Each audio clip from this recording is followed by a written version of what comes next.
करिश्मा, रेशमा और मनीषा 3 बहनें हैं। उनका एक भाई भी है, मयंक। मयंक अपनी बहनों को बहुत प्यार करता है, लेकिन मयंक की पत्नी सविता इस मामले में मयंक से बिल्कुल ही अलग है। वो अपनी ननदों का जितना बुरा कर सकती है उतना बुरा करती ही रहती है और अपनी ननदों पर हुक्म भी चलाती है। करिश्मा, करिश्मा, तुमने अभी तक नाश्ता नहीं बनाया? तुम्हारे भैया को ऑफिस जाने में देर हो रही है। हाँ भाभी, बस अभी बनाती हूँ। करिश्मा, तुम ये ढीलापन छोड़ दो। कल को पराए घर जाना है। वहाँ अगर तुम इस तरह से काम करोगी तो लोग क्या कहेंगे कि माँ ने और भाभी ने कुछ सिखाया नहीं। और तुम्हारी दोनों बहनें कहाँ हैं?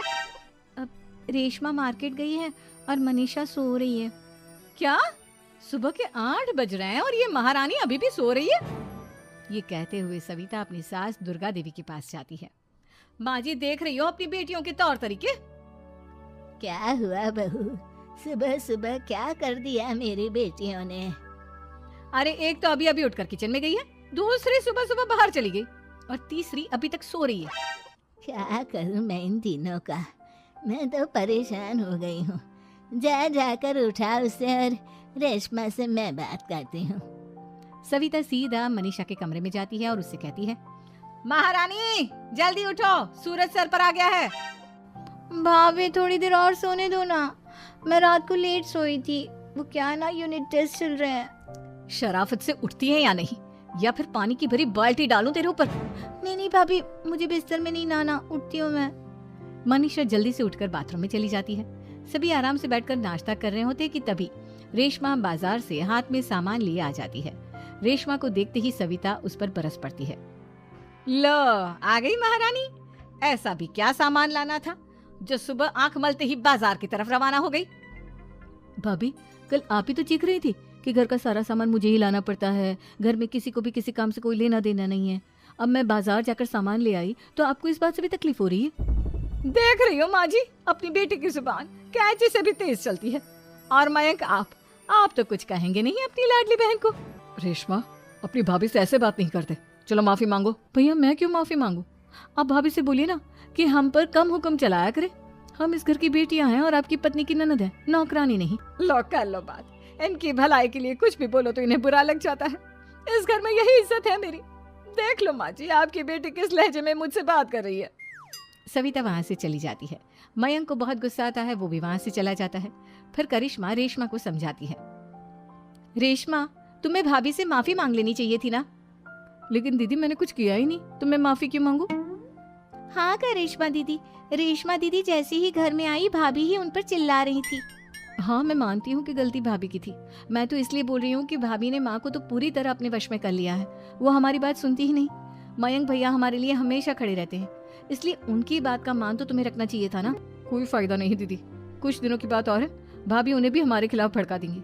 फिर वो भी माँ की तरह हमारी किसी बात का विश्वास नहीं करेंगे। इसी तरह सविता अपनी तीनों ननदों को किसी न किसी बात पर परेशान करती रहती थी। एक दिन मयंक अपनी तीनों बहनों के लिए गिफ्ट लाया। करिश्मा, ये तुम्हारे लिए हार का सेट। रेशमा, तुम्हारे लिए सुंदर सी ड्रेस। और मनीषा, तुम्हें किताबें पसंद है ना, तुम्हारे लिए किताबें लाया हूँ। थैंक यू भैया। थैंक यू भैया। थैंक यू भैया। करिश्मा, तुम्हारा नेकलेस कितना सुंदर है, ये भैया कहाँ से ले आए होंगे? मैंने भैया को 3 दिन पहले फोन पर ये डिजाइन दिखाया था और आज भैया ये ले आए। सविता तो अपनी ननदों के गिफ्ट्स देखकर जल गई और करिश्मा का नेकलेस तो उसे भी बहुत पसंद आया था। अपनी बहनों के लिए कितना अच्छा नेकलेस लेकर आए हैं, मुझे कभी कोई गिफ्ट नहीं दिया। मैं आज ही ये हार चुरा लूंगी। रात में सविता करिश्मा का हार चुरा लेती है और इसी तरह उसे अपनी ननदों की जो भी चीज अच्छी लगती वो उसे मांगती नहीं, बल्कि रात के अंधेरे में चुरा लेती। इसी तरह दिन बीतते गए और सविता ने मयंक के दिल में भी उसकी बहनों के लिए नफरत पैदा कर दी। एक दिन मयंक ने करिश्मा और रेशमा के लिए रिश्ता देखा और ये बात उसने घर में सबको बताई। माँ, करिश्मा और रेशमा के लिए बहुत अच्छा रिश्ता आया है, वो लोग कल इन्हें देखने आ रहे हैं। आप और सविता मिलकर सारी तैयारी कर लेना। ये सुनकर करिश्मा और रेशमा खुश हो जाती हैं, लेकिन सविता सोचती है, अगर इन दोनों बहनों की शादी हो गई तो घर और बाहर का काम कौन करेगा? मनीषा तो 1 नंबर की कामचोर है, उससे तो किसी बात की उम्मीद लगाना ही बेकार है। मुझे इस शादी को रोकना होगा। अगले दिन सभी लड़के वालों के स्वागत की तैयारी करने में लगे होते हैं। तभी मयंक अपनी बहनों से आकर कहता है, तैयार हो गई तुम दोनों? देखो, दोनों लड़के बहुत अच्छे हैं, मैं कोई कसर नहीं छोड़ना चाहता, इसलिए तुम उनके सामने अच्छे से बिहेव करना और अपनी भाभी से लड़ने मत लग जाना। करिश्मा, तुम वो नेकलेस पहन लो ना जो मैं तुम्हारे लिए लाया था। भैया मैं बहुत देर से वो नेकलेस ढूंढ रही हूँ, लेकिन मुझे मिल ही नहीं रहा। क्या तुमने नेकलेस खो दिया? तुम्हें पता भी है वो कितना महंगा था? तुम कोई काम ढंग से नहीं कर सकती। मयंक गुस्से में वहां से चला जाता है। थोड़ी देर बाद लड़के वाले भी आ जाते हैं। वो दोनों बहनों को पसंद कर लेते हैं और रिश्ता पक्का हो जाता है। लेकिन सविता के दिमाग में तो कुछ और ही खिचड़ी पक रही थी। वो पंडित जी के पास करिश्मा की कुंडली लेकर जाती है और उन्हें पैसे देकर करिश्मा की कुंडली बदलवा देती है। जब लड़के वालों के पास करिश्मा की कुंडली जाती है तो वो दुर्गा को फोन करते हैं। बहन जी, हमने करिश्मा की कुंडली अपने पंडित जी को दिखाई थी। आपकी बेटी की कुंडली नहीं बल्कि दोषों का पिटारा है।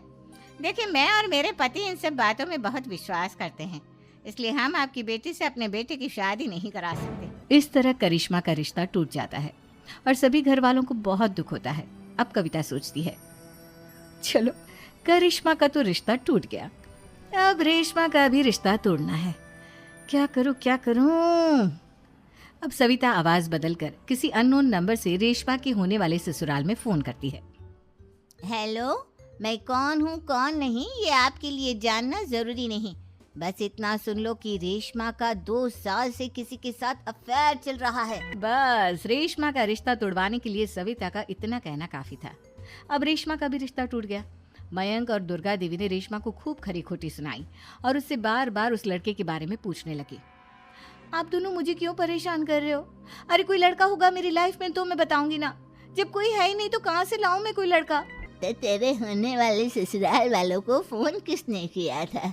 माँ, मैं नहीं जानती किसने फोन किया था, मैं सच कह रही हूँ। मैं तो पहले ही कह रही थी इसकी लगाम खींच कर रखो, लेकिन मेरी सुनता ही कौन है? आप चुप रहिए भाभी, ये सब आपका ही किया धरा है।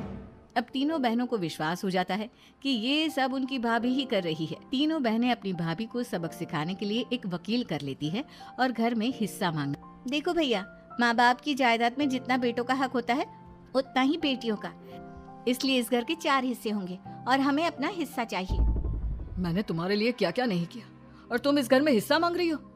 भैया, आप और माँ हम बहनों की कोई बात नहीं सुनते हो और भाभी हमारी शादी नहीं होने देगी क्योंकि उन्हें लगता है कि आप हमारी शादी में ज्यादा पैसा लगाओगे और उन्हें हम जैसी फ्री की नौकरानी कहाँ मिलेगी।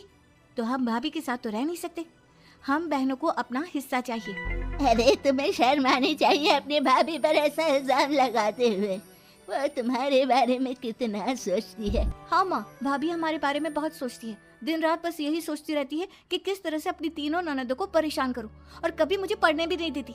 दोनों बहनों का रिश्ता भी तो इन्होंने ही तोड़वाया है और रात में हमारे कमरे में आकर हमारी चीजें भी चुराती हैं। इसी तरह सविता की तीनों ननदें अपनी बात पर अड़ी रही। अब कोर्ट में तारीख भी शुरू हो गई। जब सविता को लगा कि उसकी तीनों ननद इतनी आसानी से नहीं मानने वाली, तो उसने अपने पति और सास को सारी सच्चाई बता दी और अपनी तीनों ननद से माफी मांगी। मयंक और दुर्गा को भी अपनी गलती का एहसास हो गया। अब सविता खुद करिश्मा और रेशमा के लिए अच्छा रिश्ता ढूंढती है और उनकी शादी करवाती है।